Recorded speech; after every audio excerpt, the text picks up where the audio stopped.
Pandangan umum pembelajaran PPKN untuk SMA kelas 1 atau kelas 10.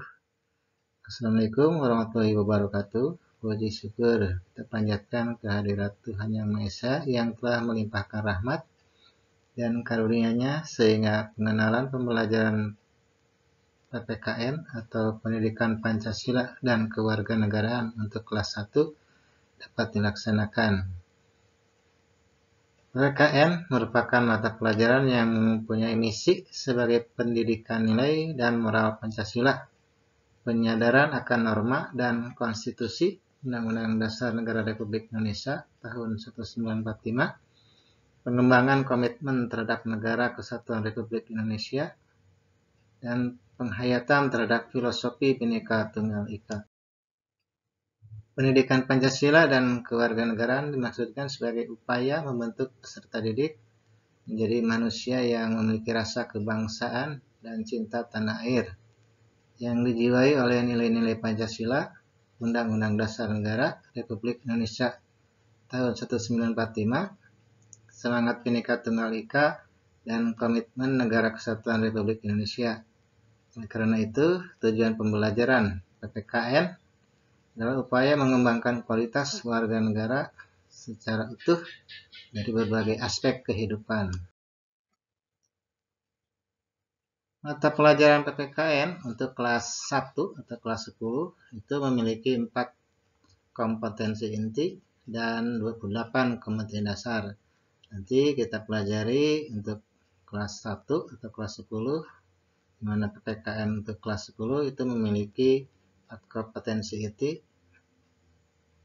atau KI 1 sampai dengan KI 4 dan 28 kompetensi dasar. Dalam proses pembelajarannya, KI 3 atau pengetahuan dan KI 4 atau keterampilan disajikan melalui pembelajaran langsung atau direct teaching. Sedangkan KI 1 sikap spiritual dan KI 2 sikap sosial dilaksanakan melalui pembelajaran tidak langsung atau indirect teaching melalui keteladanan, ekosistem pendidikan, dan proses pembelajaran pengetahuan dan keterampilan. Jadi, guru mengembangkan sikap sosial dengan memperhatikan karakteristik, kebutuhan, dan kondisi peserta didik. Proses pembelajaran KI 1 atau sikap spiritual dan KI 2 atau sikap sosial dalam mata pelajaran PPKN ditumbuhkan sebagai akibat dari kompetensi pengetahuan dan keterampilan dalam KI 3 dan KI 4. Contohnya, pada saat mempelajari wawasan Nusantara, menumbuhkan sikap peduli, juga sebagai dampak mengiring dari proses pembelajaran yang dirancang, sehingga menumbuhkan sikap dalam KI 1 dan KI 2. Seperti contoh, mempelajari dengan diskusi kelompok, menumbuhkan sikap kerjasama dan toleransi. Yang telah disebutkan di atas, ada sebaran KI dan kompetensi dasar. Nanti KI 1 atau sikap spiritual, ini contohnya menghayati dan mengamalkan ajaran agama yang dianutnya. Nanti untuk KI 2, untuk KI 2-nya menunjukkan perilaku jujur, disiplin, dan seterusnya. Nanti kita pelajari satu persatu di mata pelajaran PPKN secara khusus. Kita lihat aja.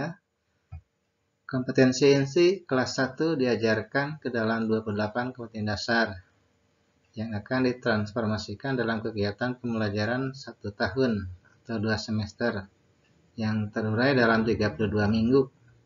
Nah, peserta didik agar kegiatan pembelajaran tidak terasa terlalu panjang, maka 32 minggu itu dibagi menjadi 2 semester.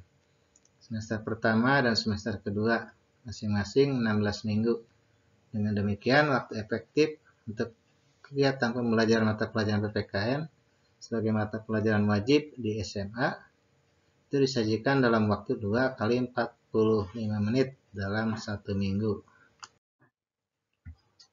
Berdasarkan jumlah KD, terutama yang terkait dengan pembelajaran KI 3, ruang lingkup materi pembelajaran yang terdapat dalam buku teks pendidikan PPKN itu untuk kelas 10 terdiri dari 7 bab di mana setiap bab diuraikan sebagai berikut.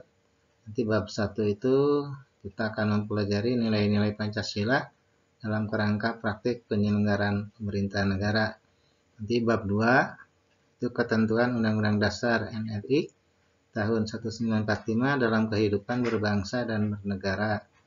Nanti bab 3 kewenangan lembaga-lembaga negara dalam menurut UUD 1945. Nanti bab 4 hubungan struktural dan fungsional pemerintah pusat dan daerah. Di bab 5 integrasi nasional dalam bingkai Bhinneka Tunggal Ika.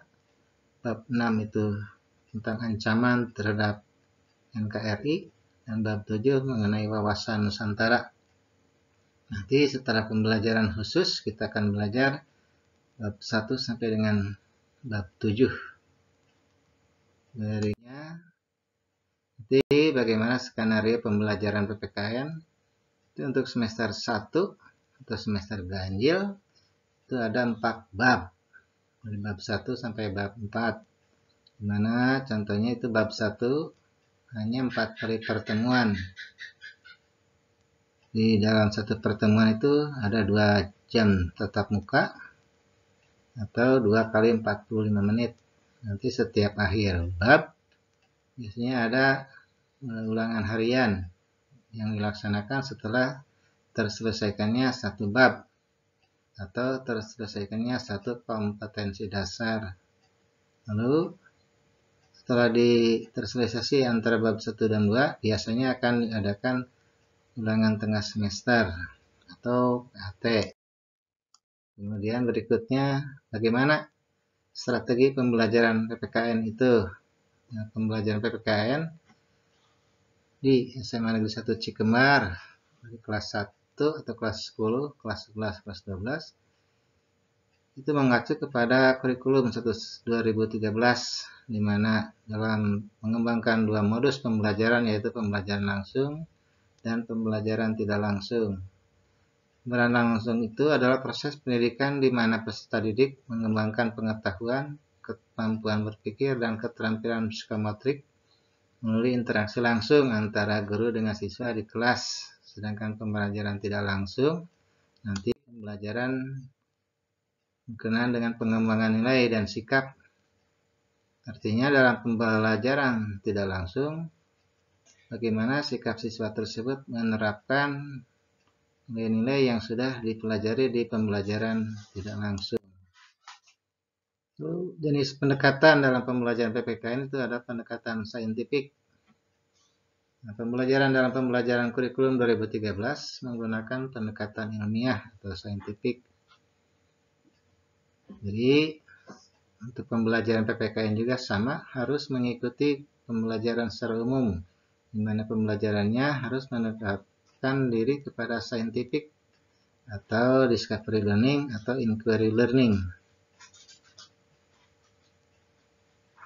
Nah, kenapa itu perlu dipelajari secara saintifik? Itu artinya siswa nanti mau didorong untuk kemampuan peserta didik menghasilkan karya konseptual baik individual maupun kelompok.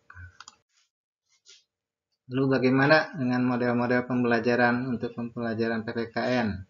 Seperti mata pelajaran yang lain, PPKN juga mengenal model pembelajaran, bisa PBL atau Problem Based Learning, atau Discovery Learning, atau Inquiry Learning, atau Problem Based Learning. Pokoknya pembelajaran-pembelajaran yang lebih mengutamakan kreativitas dan aktivitas siswa. Nah, di akhirnya, setelah akhir pembelajaran, biasanya ada penilaian-penilaian, yaitu penilaian sikap, penilaian pengetahuan, dan penilaian keterampilan. Lalu ditunjang oleh tugas-tugas harian. Biasanya tugas-tugas itu bisa dikumpulkan dalam portofolio atau dalam bentuk video. Kalau misalkan dari penilaian tersebut masih di bawah KKM, nanti ada pembelajaran remedial dan pengayaan. Setelah semua proses pembelajaran itu selesai, maka biasanya guru mata pelajaran atau wali kelas mengadakan interaksi dengan orang tua untuk di akhir bab pelajaran. di mana nanti pihak guru atau wali kelas dapat berkonsultasi tentang kemajuan peserta didiknya atau anak didiknya di kelas yang diberitahukan langsung kepada orang tuanya.